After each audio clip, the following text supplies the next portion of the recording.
Hello guys, welcome है आपका मेरी एक और न्यू वीडियो में। तो बहुत दिन हो गए मैंने एक वीडियो पोस्ट नहीं करी है। तो आज मैं ट्रेड लेने की सोच रहा हूँ। तो टाइम हो रहा है 21:10, मतलब 9:10, 9:15 बज रहे हैं। और आज डेट है 22 अगस्त। तो आप जैसे कि अपन देख सकते हैं कि प्राइस ने यहाँ पे 15 मिनट टाइम फ्रेम में बहुत बड़ा मोमेंटम दे दिया है। पहले प्राइस इस रेंज में था। यहाँ पे हमने एक दो ट्रेड प्लान करे थे, कल करा था एक और उससे पहले करा था, पर मैं तब वीडियो नहीं बना पाया ड्यू टू सम रीजंस।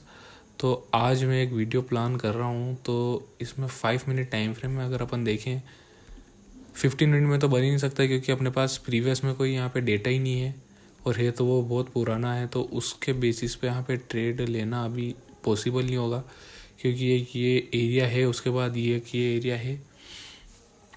पर यहाँ पे ट्रेड लेना मेरे को अभी बड़े टाइम फ्रेम पे तो कुछ अभी प्राइस ने यहाँ पे कोई मोशन नहीं बनाया है कि अपन यहाँ पे ट्रेड प्लान करें उस पर। देखिए यहाँ पे मैं आपको मार्क करके बताता हूँ। यहाँ पे प्राइस रेजिस्टेंस ही नहीं ले रहा है, तो इस लेवल पे अपन ट्रेड प्लान ही नहीं कर सकते अभी। तो मेन ट्रेड लेने के पीछे है कि प्राइस यहाँ पे कोई रिएक्ट करे तो उसके बेसिस पर अपन ट्रेड ले सके। तो इस प्रीवियस जो डेटा हमारे पास बना हुआ है, इसके ऊपर प्राइस ने कोई अभी तक बताया ही नहीं है मोशन, तो इस पर अपन ट्रेड नहीं प्लान कर रहे हैं। तो हम जाते हैं 5 मिनट टाइम फ्रेम पे। तो 5 मिनट टाइम फ्रेम पे अपने पास अच्छा खासा अभी डेटा बन गया है। ये हमारे पास डेटा बन गया है, तो इसके बेसिस पे अपन 5 मिनट 1 मिनट टाइम फ्रेम पे अपन एक ट्रेड प्लान कर सकते हैं। तो जैसे कि मैंने इसमें एक छोटा सा सेटअप फाइंड आउट करा है कि प्राइस, जैसा अपन जानते हैं कि अप ट्रेंड में प्राइस है, और प्राइस यहाँ से अपन देखें तो जैसी प्राइस यहाँ से ऊपर आया ना, उसके बाद प्राइस नीचे आया, इस रेजिस्टेंस को वापस ब्रेक करने की कोशिश करी, वापस नीचे आया, वापस गया, फिर नीचे आया, फिर इसने ब्रेक करा। जैसे ही ब्रेक करा उसके बाद सेलर्स आ गए और प्राइस लोअर आई लोअर लो बना के नीचे लिया। उसके बाद वापस बायर्स आए, पर बायर्स इस लोअर हाई से ऊपर नहीं जा पाए और वापस नीचे लिया है प्राइस को। वापस अभी बायर्स कोशिश कर रहे हैं। यहाँ पे देखो, यहाँ पे इतनी देर से प्राइस इस रेंज में फंसा हुआ है। यहाँ पे ट्रेड प्लान करने के लिए अभी थोड़ी और कंफर्मेशन अपने को चाहिए, पर यहाँ पे फाइट हो रही है बायर्स और सेलर्स की। और एक देखे तो एक ये इम्पोर्टेंट एरिया भी है। यहाँ पे एक ट्रेंड लाइन आ रही है, ये ऊपर से जहाँ से प्राइस बार बार नीचे आ रहा है, तो यहाँ से एक ट्रेंड लाइन भी आ रही है। तो अपने को इसको भी ध्यान में रखना पड़ेगा। ओवरऑल ट्रेंड तो अप ट्रेंड का है, पर प्राइस इस इम्पोर्टेंट एरिया जो अपन ने मार्क करा है, यहाँ पे प्राइस ने मल्टीपल रेजिस्टेंस लिया है और मल्टीपल टाइम सपोर्ट भी लिया है। इस लेवल पे कैसे रिएक्ट करती है, इसमें एक ट्रेड प्लान मैंने अभी जो बनाया है वो मैं बता देता हूँ। लो, लोअर हाई, लोअर लो, नया लो, वापस ये इक्वल लोज बना रही है। पहले मैं गलत बोल गया, थोड़ा सा सॉरी उसके लिए। और यहाँ से डाउन साइड में क्वांटिटी एड हो रही है। यहाँ से आप देखिए, यहाँ से ये डाउन साइड में वापस यहाँ पे अभी चल रही है प्लानिंग कि यहाँ से क्या होता है, देखते हैं, वेट करेंगे। प्राइस अगर इस इम्पोर्टेंट एरिया पे सपोर्ट नहीं ले पाया तो अपन यहाँ पे सेलिंग का ट्रेड देखेंगे। अगर इसके ऊपर चला गया प्राइस तो हम वेट करेंगे वापस किसी ट्रेडिंग अपॉर्चुनिटी का। और सेल में भी अपने को यहाँ पे कंफर्मेशन चाहिए। अभी तक कंफर्मेशन अपने पास अभी तक ज़्यादा सही नहीं है, क्योंकि एक तरीके से देखा जाए तो प्राइस एक अप ट्रेंड में, जो ओवरऑल ट्रेंड भी अप ट्रेंड का है और शॉर्ट टर्म भी, बस प्राइस यहाँ पे रुका हुआ है अभी। और अपने पास कंफर्मेशन सेलिंग के लिए बस यहाँ से लोअर हाइस फॉर्मेशन का ही है, और ये ट्रेंड लाइन है। और यहाँ पे भी प्राइस इतनी देर से रेजिस्टेंस ले रहा है, क्या पता इस लेवल को ब्रेक कर दे वापस। तो वेट करेंगे, देखते हैं प्राइस किधर की तरफ अपना मूवमेंट करता है, और उसके बाद अपन अपनी एंट्री बनाएंगे। हेलो गाइस, तो यहाँ पे प्राइस ने इसका ब्रेकआउट दिया थोड़ी देर पहले। यहाँ पे इस पे ब्रेकआउट दिया, हेवी वॉल्यूम थी इस कैंडल में। मैं देखो आपको शो करता हूँ, इस कैंडल में हेवी वॉल्यूम, इस कैंडल में सबसे ज़्यादा थी, उसके बाद इस कैंडल में थी। तो अगर अपन यहाँ पे देखें, अगर आपको कभी भी आप ट्रेड में एंटर करो तो मैं आपको यहाँ पे एक इम्पोर्टेंट चीज़ बताता हूँ। ये कैंडल, अगर यहाँ पे कोई बुलिश कैंडल बनती इसके बाद छोटी सी भी, या यहाँ पे कोई इम्पोर्टेंट एक हैमर बन जाता, तो यहाँ पे अपन इस कैंडल पे ही एंटर कर सकते थे। पर अपन ने यहाँ पे एंटर नहीं करा, क्योंकि यहाँ पे क्या, एक हैमर कैंडल नहीं थी, यहाँ पे इसने बनाई एक डोजी कैंडल। इसका मतलब था कि यहाँ पे आप रुके, अगर आपने यहाँ पे एंटर कर लिया है तो आप फंस ही गए उस ट्रैप में। अगर आप वेट करते हो तो इस कैंडल्स का मतलब है कि अभी इनडिसीजन है, प्राइस यहाँ से कुछ ना कुछ मूवमेंट दे सकता है। तो अगर प्राइस ने यहाँ पे एंटर कर लिया, अगर अपन ने इस प्राइस पे एंटर कर लिया होता और हम यहीं एसएल रखते मोस्टली प्रोबेबली, तो यहीं एसएल रखते और प्राइस टारगेट इतना रखते, पर यहाँ से अपना सारा एसएल खा गया प्राइस। क्यों खा गया? क्योंकि यहाँ पे ट्रैप करना था। जैसे ही प्राइस यहाँ, फिर यहाँ से प्राइस नीचे आ गया, यहाँ पे वापस एक और हैमर कैंडल बना है इंपॉर्टेंट एरिया पे, हमको ध्यान रखना पड़ेगा।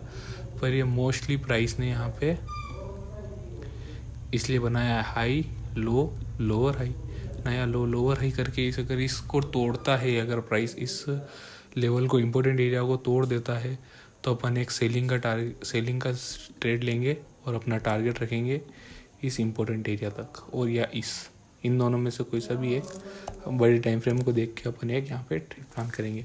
तो वेट करते हैं प्राइस को अपना एक और मोमेंटम बना देते हैं। छोटे छोटे मोमेंटम वन टाइम फ्रेम पे अपने को बहुत सारे मिलेंगे, पर अपने को वेट करना पड़ेगा और एक वैलिड ट्रेड में ही एंटर करना है। तो देखते हैं कोई ट्रेड मिलता है कि नहीं, मैं आपको इन्फॉर्म करता हूँ। हेलो गाइज, कि जैसा कि अपन ने यहाँ पे देखा था कि प्राइस यहाँ से लोअर हाई नया लो बनाएगा, तो अपन ट्रेड में एंटर करेंगे। अपन ने यहाँ पे देखा था कि प्राइस ने लोअर हाई बनाया और यहाँ से ब्रेक, यहाँ से नीचे का मोशन ही बनाएगा, और एक इम्पोर्टेंट एरिया था। ट्रेड प्लान अपन ने करा था कि इसके नीचे जाएगा तो अपन एंटर करेंगे अपने ट्रेड में। पर यहाँ पे अपन देख सकते हैं कि प्राइस ने अपने को एंटर करने का मौका ही नहीं दिया। प्राइस ने एक सिंगल मोमेंटम दे दिया, हाई ये लो, ये लोअर हाई, वापस ये नया लो लगाया और उसके बाद प्राइस सीधा यहाँ आ गया। यहाँ पे ब्रेक ऑफ स्ट्रक्चर हो गया और यहाँ पे क्या हो गया है, चेंज ऑफ कैरेक्टर प्राइस का। तो 1 मिनट के टाइम फ्रेम पर अपन ये ट्रेड प्लान कर रहे थे। बहुत ही फास्ट है मार्केट, अपना इतना जल्दी मोमेंटम देता है कि अपने को एंटर करने का मौका ही नहीं देता। अगर कोई ज़्यादा क्लेवर होगा तो वो यहाँ पे एंटर कर लेगा, जो यहाँ पे इस लिक्विडिटी ग्रैब को ले लेता। और यहाँ से प्राइस नीचे आ गया, यहाँ से एक ट्रेड में एंटर करने की अपॉर्चुनिटी थी, पर यहाँ से बहुत ज़्यादा ही वो हार्ड पड़ती, क्योंकि ये बस जो एक्सपीरियंस्ड ट्रेडर है वही ले सकते हैं ऐसे ट्रेड को। क्योंकि यहाँ पे अगर हम यहाँ ट्रेड लेंगे, अपन अपना एसएल इसके ऊपर रखेंगे और फिर नेक्स्ट टारगेट अपन अपना यहाँ रख सकते हैं। फर्स्ट टारगेट ये, सेकंड टारगेट ये तक, पर ये बहुत ज़्यादा ही एडवांस लेवल हो जाएगा, इतना मेरे को भी नहीं आता है फ्रेंकली स्पीकिंग गाइस। तो यहाँ से हाई, ये लो, लोअर हाई, नया लो लगा दिया है। प्राइस ने वापस एक रीटेस्ट ले रहा है, क्या पता क्या मोशन दिखा रहा है। और यहाँ से अगर अपन देखें तो ये लोअर हाई इतना कोई ज़्यादा इंपॉर्टेंट एरिया नहीं है, इसको ब्रेक कर सकता है प्राइस आराम से। और देखा जाए तो देखो प्राइस ने यहाँ पे क्या करा, high low, lower high, lower लो बना के यहाँ के तो एसएल सबके खा गया है प्राइस। यहाँ के सारे यहाँ के बायर्स को प्राइस ने, सेलर्स ने यहाँ के सब बायर्स को भगा दिया है, और यहाँ से सबकी एसएल काट के वापस प्राइस यहाँ से ऊपर चला गया है। तो वेट करते हैं। यहाँ पर अब इम्पोर्टेंट एक एरिया तो ये वाला है, ये एक इम्पोर्टेंट एरिया जहाँ से इतनी शानदार सेलिंग गई है। तो ये इम्पोर्टेंट एरिया है, इसको अपने को ध्यान रखना पड़ेगा, क्योंकि यहाँ से सेलिंग गई है, यहाँ से high low, lower high, lower लो का मोशन बना है। तो वेट करते हैं गाइज, वापस एक और नया मोशन बना देंगे प्राइस को, उसके बाद अपन अपना कोई ट्रेड प्लान करेंगे। अगर प्राइस यहाँ पे वापस रेजिस्टेंस लेता है, क्योंकि जैसा कि प्राइस ने यहाँ पे पहले भी लिया है, अगर वापस लेता है तो हम देखिए जैसे कि अब यहाँ पे देखिए प्राइस वापस इस ट्रेंड लाइन को भी ब्रेक कर रहा है। कुछ वापस जिसने यहाँ पे एंटर करा था ना, जिनके ऐसे लीट हो गए, वापस वो यहाँ पे भी एंटर करेंगे कुछ लोग, कि यहाँ पे प्राइस यहाँ से वापस अब ऊपर चल जाएगा, क्योंकि प्राइस ने स्ट्रॉन्ग अपवर्ड का मोमेंटम दे दिया। पर ऐसे जल्दी में ट्रेड लेना पॉसिबल ही नहीं है गाइस, वो लॉस ही करेंगे। जो 90% सेल लॉस ट्रेडर्स की बात करते हैं, जो लॉस करते हैं शेयर मार्केट में, क्रिप्टो में, वो इन्हीं की बात करते हैं लोग, कि वो 90% कैसे लॉस कर रहे हैं। पहले वो यहाँ एंट्री ले लेते हैं, उसके बाद उनका एसएल हिट हो जाता है, छोटा एसएल भले कैसा भी एसएल दे वो, उनका एसएल हिट हो जाता है। फिर प्राइस जैसे ही रिबाउंड करता है वापस, तो ये वापस यहाँ पे एंट्री ले लेते हैं विद द व्यू के प्राइस यहाँ से और ऊपर जाएगा। जितना उनका यहाँ लॉस हुआ है, इससे डबल हुआ यहाँ पे प्रॉफिट कर लेंगे। पर वो बहुत ही इनएक्सपीरियंस ट्रेडर ही करते हैं वैसे काम, और उसमें रिस्क भी बहुत ज़्यादा है। तो अपन वो ट्रेड तो नहीं ले सकते गाइस। तो जैसे कि अपन यहाँ देख सकते हैं, यहाँ पे वापस बहुत सारे बायर्स ने यहाँ पे क्वांटिटी एड, तो यहाँ पे गाइस मैं कहाँ एसएल लगूँ, यहाँ पे मैं एंट्री भी कर दूंगा तो मैं एसएल कहाँ लगूंगा, यहाँ पे कोई एकदम वैलिड एसएल लगाने की जगह ही नहीं, तो मैं एसएल कहाँ लूँगा। इंपॉर्टेंट एरिया ये है, अपन वेट करेंगे यहाँ से, अगर प्राइस वापस नीचे आता है या कोई मोशन बनाता है। अब देखा जाए तो प्राइस 1 2 3 4 और 5 बार इस ट्रेंड लाइन को रेस्पेक्ट कर चुका है। फर्स्ट बार, सेकंड बार, थर्ड बार में ये वैलिड हो गई, ये तीसरी टाइम पे ये वैलिड होगी। प्राइस ने यहाँ पे बहुत देर रेजिस्टेंस लिया, ब्रेकआउट दिया, सबको यहाँ पे फंसाया और प्राइस यहाँ से नीचे आ गया। सबको फंसा के वापस प्राइस यहाँ पे आ गया है। तो अब ये 3 टच मिल गए हैं। इसको इम्पोर्टेंट देखें तो अपन एक ये, दूसरा ये और तीसरा ये, और ये चौथी बार प्राइस आ रही है, तो एक प्रोबेबिलिटी की प्राइस यहाँ से भी वापस डाउन में जा सकती है। तो गाइस देखते हैं कि यहाँ पे क्या होता है। ये इंपॉर्टेंट एरिया कि अगर ऊपर सस्टेन करती है प्राइस तो अपन वेट करेंगे दूसरे ट्रेड को, यहाँ से दूसरा ट्रेड प्लान करने में। कंफर्मेशन तो मैं यहाँ पे लिख ही दूंगा वैसे भी। अब देखिए वापस प्राइस ने एक इनडिसीजन कैंडल बना दिया, तो 1 मिनट की टाइम फ्रेम में ट्रेड लेना काफ़ी मुश्किल है, और यहाँ पे आपको बहुत ज़्यादा ध्यान देना पड़ता है, क्योंकि प्राइस कहीं से भी कोई भी मूवमेंट बना सकता है। जैसे कि यहाँ पे अपन ने देखा कि ये बनाया, जो प्राइस यहाँ से लोअर आई, लोअर लो बना रहा था, अपन ने क्या प्लान करा था, यहाँ पे एंट्री कर लेंगे अच्छा खासा, यहाँ से फर्स्ट टारगेट है, सेकंड टारगेट के लिए ट्रेल करेंगे, पर प्राइस ने फटाफट टच करके प्राइस ने ऊपर का मोमेंटम दे दिया। तो गाइस वेट करते हैं, 10 सवा 10 बजे तक मैं बैठूंगा, देखूंगा प्राइस कैसा मोमेंटम कर रहा है 1 मिनट टाइम फ्रेम में। अगर प्राइस ने यहाँ पे अपने को कोई एंट्री का मौका नहीं दिया तो कोई बात नहीं, अपन सिस्टम बंद कर देंगे और नेक्स्ट डे ट्रेड प्लानिंग के लिए सोचेंगे। तो वेट करते हैं, थोड़ी देर और रुकता हूँ मैं, देखता हूँ कि कोई इम्पोर्टेंट ज़्यादा मेरे को दिखेगा यहाँ पे, कोई कंफर्मेशन की बहुत ज़्यादा कंफर्मेशन है, इससे ज़्यादा मेरे को नहीं मिल सकती और ये एक वैलिड ट्रेड बन रहा है, तो मैं ट्रेड लेने का सोचूंगा, नहीं तो मैं मेरा सिस्टम बंद कर दूंगा। अभी इम्पोर्टेंट मैं इस एरिया को ज़्यादा इम्पोर्टेंस दूंगा और वेट करता हूँ, देखते हैं यहाँ पे प्राइस कैसे मूव करता है। ऊपर जाता है तो ऊपर में तो मैं ट्रेड लेने में अभी मैं थोड़ा सा, मेरे को कॉन्फिडेंस नहीं आ रहा है। अगर प्राइस यहाँ पे एक ऐसा कुछ फ्लैग पैटर्न भी बनाता है तो मैं एंटर करने का सोच सकता हूँ, पर वो बहुत ही कम होगा, उसके ऊपर अपन सीधा ट्रेड नहीं देख सकते। तो वेट करते हैं, देखते हैं, कोई मैं ट्रेड लेता हूँ तो मैं आपको आगे इन्फॉर्म करता हूँ। तो गाइस जैसा कि अपन देख सकते हैं, प्राइस ने अगली ही कैंडल में, हम यहाँ पे बात कर रहे थे कि 10 बजे तक वेट करेंगे कोई ट्रेड मिलता है, तो प्राइस ने ये कैंडल पे अपन बात कर रहे थे, 1 मिनट बाद एक कैंडल ये बनी, और उसके बाद एक यहाँ पे अपन देखें तो प्राइस पहले क्या कह रहा था कि मैं इनडिसीजन हूँ, मैं भी डिसीजन बना रहा हूँ कि मेरे को किधर जाना है। वापस अगली कैंडल बनाई, इसमें क्या बताया प्राइस ने कि भाई मैं अभी तक डिसीजन नहीं बनाया, मेरे को सेलिंग में जाना है कि बाइंग में जाना है। उसके बाद अगली कैंडल बनी एक मारूबोजू, स्ट्रॉन्ग मारूबोजू, ये क्या बनी यहाँ पे, स्ट्रॉन्ग मारूबोजू कैंडल बनी, जिसका मतलब क्या है कि भाई बायर्स एक्टिव है और यहाँ पे आप बाइंग में क्वांटिटी ऐड करो, यहाँ से बाय करो, एसएल रहो इतना, या फिर इस कैंडल का 50% पर, ये बहुत ज़्यादा ही रिस्क एवर्स हो आप तो आप इतना रखना, बाकी इस कैंडल तक मैक्स अपना एसएल, क्योंकि इन ऐसे ट्रेड्स में एसएल जाने के चांसेस बहुत ज़्यादा रहते हैं, क्योंकि प्राइस ऐसे लिक्विडिटी स्वीप करके एसएल खा जाता है, तो एसएल तो 10 पॉइंट इतना ही आना चाहिए, इससे ज़्यादा नहीं। और जैसा कि मैं कह रहा था कि वो लोग यहाँ पे एंटर करेंगे, क्यों करेंगे, क्योंकि उनको 3x 4x इतना कुछ ज़्यादा, यहाँ पे कितना मिला 6x रिस्क रिवॉर्ड हो गया है, तो ऐसे ट्रेड के लिए ही लोग ऐसे एंट्री करते हैं। तो ये पर ऐसे मोमेंटम प्राइस 10 में से 1 दिन देता है, हमेशा नहीं देता है, ये आप ध्यान रखना गाइस, कि यहाँ से जैसे कि प्राइस ने इसको ब्रेकआउट दिया और ऐसा अपवर्ड मोमेंटम दे दिया, तो ऐसे मूव प्राइस बहुत कम देता है, नी के बराबर ही देता है, ऐसे मान के चलो 10 में से 1 या 2 ट्रेड ऐसे मिलते होंगे। तो इन ट्रेड में ज़्यादा फंसना नहीं है। प्राइस मार्केट आपको इस ऐसे ट्रेड लेने के लिए यहाँ पे आपको मजबूर कर रहा है कि आप यहाँ पे फंस गए तो कोई बात नहीं, आप इस बार लो, इस बार आपको मिल जाए, फिर आप इसी ट्रेप में फंस जाओगे और ऐसे ही ट्रेड लेते रहोगे तो आप कभी प्रॉफिटेबल हो ही नहीं पाओगे। मेरी बात सुनिए, अगर आप एक ट्रेड ले रहे हो और एक का आप 6x का टारगेट रख रहे हो और बाकी के 10 ट्रेड में आप ऐसे हिट करा रहे हो, तो क्या मतलब ऐसे ट्रेड लेने का।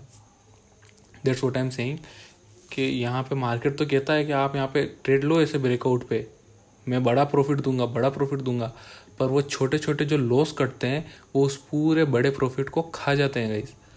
जैसे कि मेरी बात सुनिए कि जैसे अपन ने यहाँ पे ट्रेड ले लिया, यहाँ पे एक ट्रेड ले लिया कि प्राइस यहाँ से क्या जाएगा, ऊपर जाएगा। प्राइस कितना अच्छा यहाँ पे अपने को ट्रेड मिल रहा है, प्राइस ने अच्छा खासा अपवर्ड मोमेंटम दे रखा है, अप ट्रेंड में प्राइस ऊपर ही जाएगा, ट्रेंड के साथ ही जाएगा, अपन तो ट्रेंड के साथ चल रहे हैं, ठीक है। उसके बाद प्राइस यहाँ से भी हायर लोज बना रहा है, प्राइस भी, ये भी बुलिश साइन है कि प्राइस हायर लोज बना रहा है, तो मतलब बायर्स हायर लो पे अपनी क्वांटिटी ऐड कर रहे हैं, ठीक है। बड़े बायर्स ने यहाँ पे क्वांटिटी ऐड कर ली। उसके बाद अपन ने क्या देखा कि एक ही इंपॉर्टेंट एरिया था, पहले यहाँ रेजिस्टेंस ले रहा था, अब यहाँ सपोर्ट ले रहा है प्राइस, कितने सारे बुलिश साइंस मिल रहे हैं अपने को यहाँ पे। उसके बाद प्राइस यहाँ से वापस नीचे आया, यहाँ पे एक एनगल्फिंग कैंडल, यहाँ पे एक छोटी सी देख सकते हैं, थोड़ा सा इस पर विश्वास कम किया जा सकता, पर एक यहाँ पे अपने को दिख सकती है एक हरामी पैटर्न, मान सकते हैं एक हरामी पैटर्न भी है यहाँ पे। तो इतने सारे कंफर्मेशन है, यहाँ पे अपन ट्रेड क्यों नहीं बनाएंगे, इसमें तो कंफर्मेशन वाला ट्रेड है ये।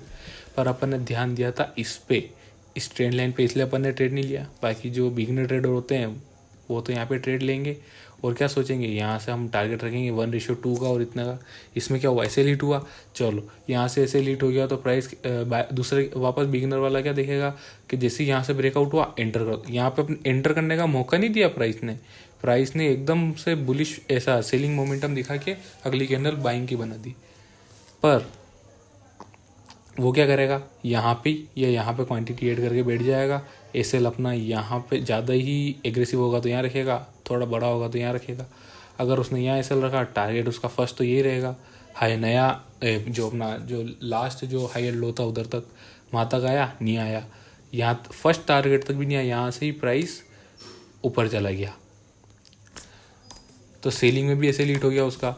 उसके बाद जैसे ही प्राइस ऊपर आई और यहाँ पे मेरी बात सुनी, अगर उसने एसएल यहाँ रखा है, यहाँ पे एंटर करा, एसएल यहाँ रखा, उसका एसएल चुटकियों में चला गया।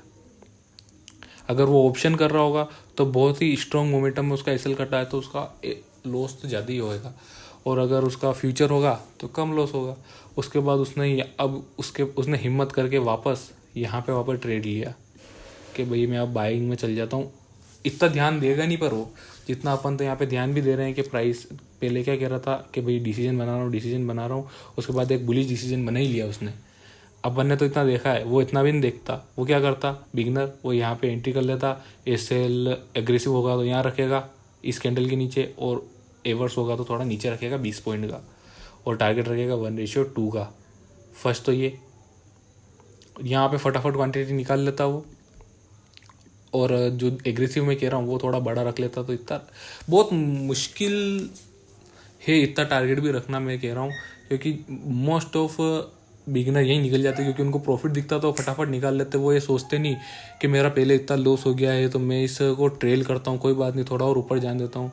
10 में से 4 या 3 लोग इतने बड़े प्रॉफिट को लेंगे, यहाँ तक तो कोई नहीं, किसी ने नहीं लिया होगा, सब यहाँ पे अपनी क्वांटिटी निकाल देते हैं, तो एक एवरेज इतना मिलता उनको 1:3.5 का, चलो मान लेते हैं 1.3.5 का इतना उनको मिलता।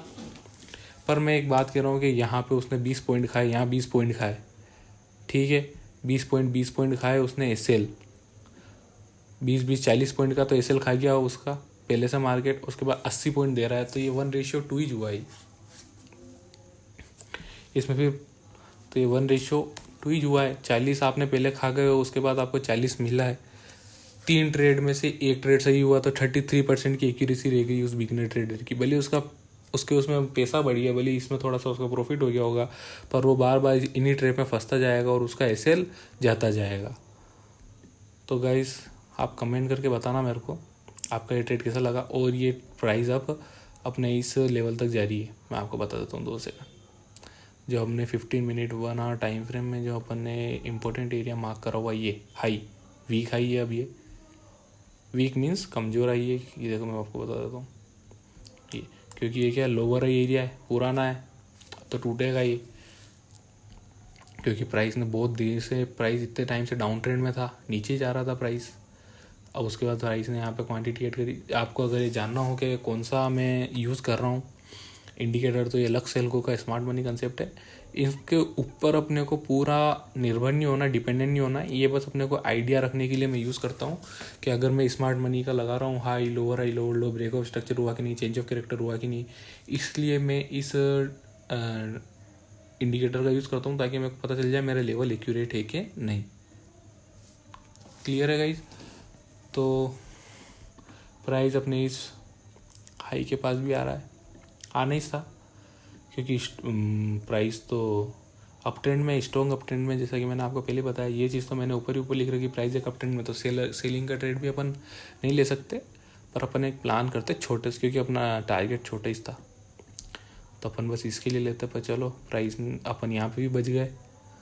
और ये वाला ट्रेड, बाइंग का ट्रेड, ये थोड़ा सा मेरे को कम ही जम रहा था, तो इस ट्रेड पे तो मैंने प्लान भी नहीं कराया कुछ, ये मेरा ट्रेड भी नहीं था, क्योंकि प्राइस ऐसे मोमेंटम बहुत कम देता है, तो अपने को एक ही दिन में सब पैसा नहीं कमाना, थोड़े थोड़े दिन में थोड़ा थोड़ा पैसा कमा लेंगे तो कोई बात नहीं। मार्केट रोज़ ऐसी अपॉर्चुनिटी देता है। तो कमेंट करके बताया कि आपको ये मेरी एजुकेशनल वीडियो कैसी लगी। कमेंट करके बताना कि आपने क्या सीखा इस वीडियो में। आज मैंने बहुत ज़्यादा ही ज्ञान दे दिया, पर आप कमेंट करके बताइए आपको ये वीडियो कैसी लगी। अच्छी लगी तो लाइक करें, सब्सक्राइब करें, सब्सक्राइब करें चैनल को। मिलते हैं नेक्स्ट वीडियो में। Bye bye.